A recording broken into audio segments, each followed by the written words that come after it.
Hello viewers, আসসালামু আলাইকুম। আমি Rafiqul Islam, mega technology tips and ট্রিক্সের পক্ষ থেকে আপনাদেরকে স্বাগতম। বন্ধুরা, আজকে আমি আপনাদেরকে দেখাবো ডিবিআর রেকর্ড কীভাবে খুঁজে বের করবেন। এখানে সার্চ অপশনে ক্লিক করে আপনি এরকম একটা অপশন আসবে।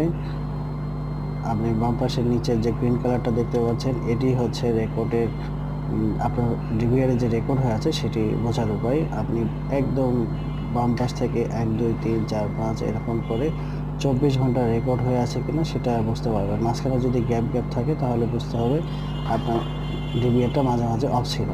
এখানে আপনি অ্যারো বাটনে ক্লিক করে প্রিভিয়াস মান্থে গিয়ে যে কোনো একটা ডেট সিলেক্ট করবেন। আমি 22 তারিখটা সিলেক্ট করে দিলাম।